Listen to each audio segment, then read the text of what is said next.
how we take my students through motivation and performance.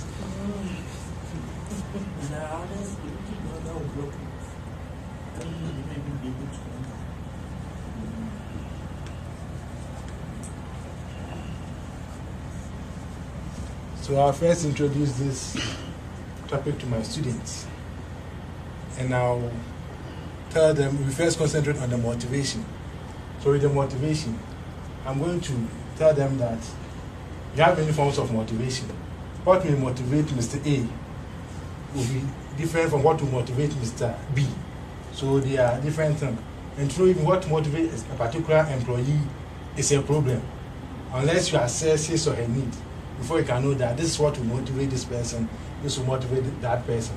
So on that note, I will divide the class into two, so that one will concentrate on intrinsic motivation, that is the intangible motivation, and the other group also look at extrinsic motivation, that is the tangible motivation, or things that motivate people. So they will come out with their findings, and out of that, I will summarize the whole thing for the class. And also I'll raise another issue concerning motivation and performance. There are many schools of thought. One says that motivation should come first before, when you motivate the employees, then they perform better. Some other schools also say that, no, perform. When you perform well, then I'll motivate you. So it's that way. And so I'm going to give them, yes. So I'm also going to divide them into two, and I'll give them 2 case studies for them to go about it, concern issues in this performance and motivation. So with their findings that comes out, you'll be able to know whether it's good to motivate before the employees can perform, or they should perform well before you motivate them, and that's issue I'm sure will be resolved. Are you going to select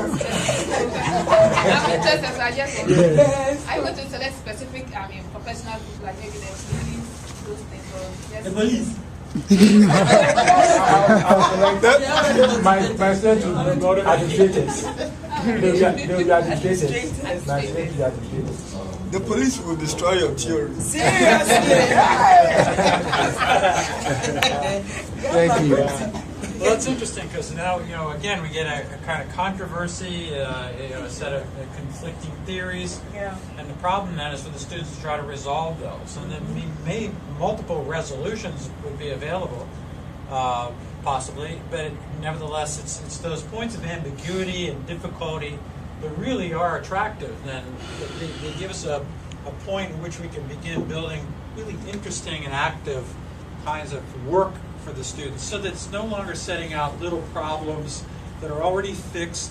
We already know the answer. They know we know the answer. And so instead of just doing it for doing its sake, this has real potential value for them as learners, perhaps. And in some cases, it leads to real research projects that may allow them to do some publication, perhaps, and so on, especially if it's at the graduate level. But even undergraduates, high performers can get involved in such groups and do that kind of thing. So these are great ideas, and your plans are interesting.